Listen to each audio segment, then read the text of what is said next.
deflected. The Wildcats turn it over, and it's a run out. The alley-oop, and there's the exclamation mark on this one for center. Here now, K-State on the move. There's Baxter, lets it rip, and Baxter scores!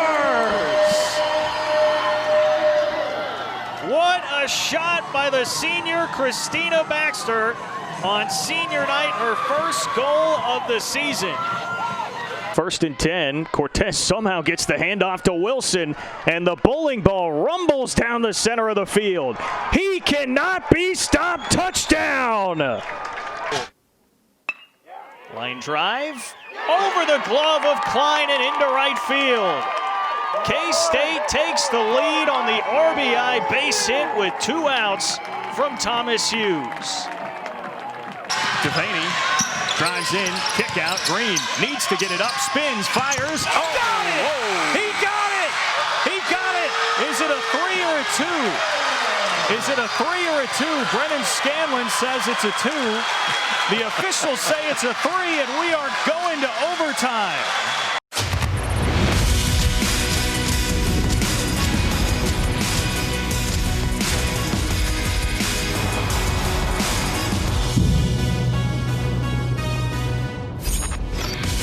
The season finale is here for K-State and Texas Tech at Boozer Family Park in Manhattan. One team can leave today with an exclamation mark on their 2020 Big 12 season.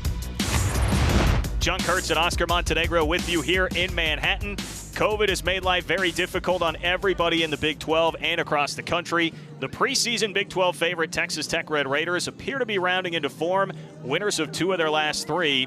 And K-State, on the other hand, has now won 2 of their last 4, the first multi-Big 12 win season in school history. Oscar, if K-State can get a win today, it would certainly leave many people feeling very good about where this program's headed. Absolutely, and like you said, you know, just like any other sport, COVID has ravaged the performance of both of these teams, but they've tried to make the best of it. And as you mentioned, Texas Tech coming off 2 wins out of their last 3 games, and K-State riding that momentum of 2 wins in the Big 12. If they could beat this tradition-rich Texas Tech Raiders team, I think it'd be a wonderful cap to their season. Yeah, this has been a different position for the Red Raiders, a team that is accustomed to making NCAA tournaments and competing for the Big 12. To get the scoop on K-State, we'll send it down to Catherine Penhart, who's standing by with Wildcat head coach Mike Dabini. Free throw missed by Awala Jack.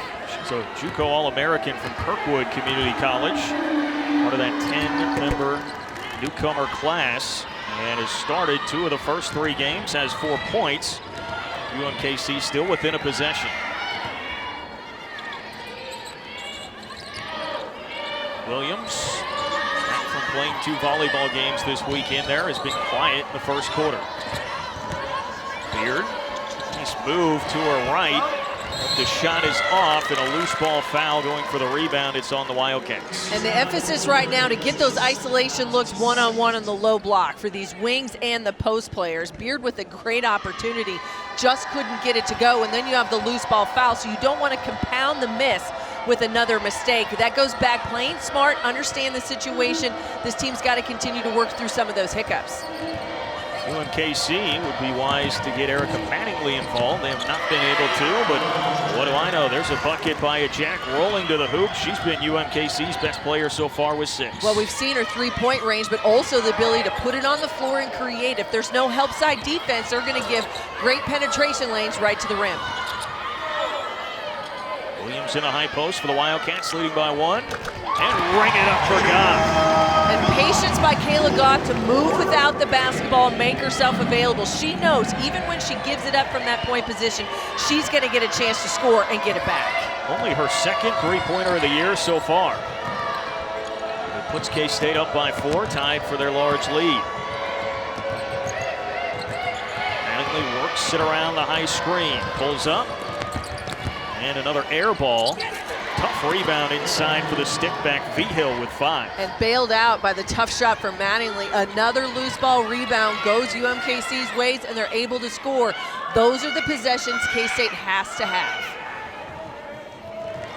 Wildcats have won 5 straight in this series with UMKC. It's the first matchup, though, between Jeff Mitty and J.C. Hoyt, who spent 3 years as an assistant from 2014 to 2017 on the Wildcat staff. And a turnover and a foul. Beard, frustration foul after the ball got away. And that's really the emphasis for this UMKC team, is that they are aggressive out front. They're going to put a lot of pressure on you. They're going to get up in your grill, force you to have to make good decisions. That's where they got to look to go backdoor. You've got to make yourself available. You cannot assume that any pass is going to be open simply because they are so active out there on those wings. J.C. Hoyt coming from the Jeff Mitty tree. Wildcats do a lot of their damage defensively. You expect that out of UMKC. Well, and they're playing man-to-man, and when you think about the first couple years of Jeff Mitty's time here, it has been that zone defense, but your 2-3 zone is based on man-to-man principles. And so when you get out and pressure people on the perimeter, it makes it difficult to run your offense. Mattingly passes up the shot. And at the shot clock buzzer, Ivory misses short.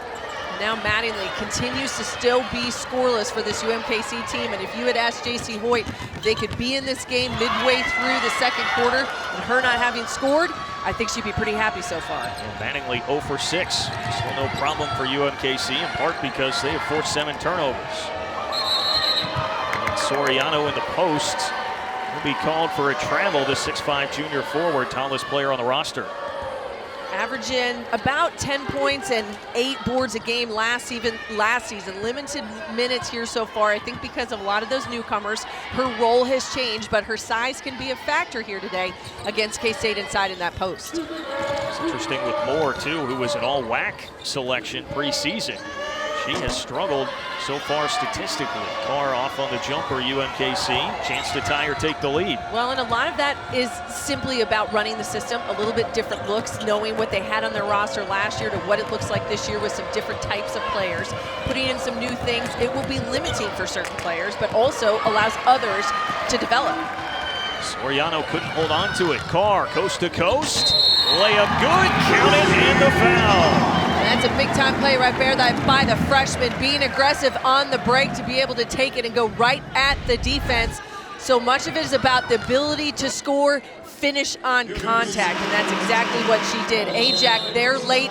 Her feet were inside that magic circle, so to speak. She's not going to get that charge call, but you got to give her credit for trying to step in. Chrissy Carr, the top 20 player in the country, last year's recruiting class from Manhattan High. In and out on the free throw after her first basket of the game, but Williams with a great save, and she'll earn the basket because of it. How about the 6'4" junior Peyton Williams? Got to make the heads-up play, and that's exactly what Williams did, and a little bit of spurt right here for K-State puts the momentum back on their side. And a timeout taken by J.C. Hoyt. She's seen enough after the 4-0 run by the Wildcats. K-State with a 6-point lead.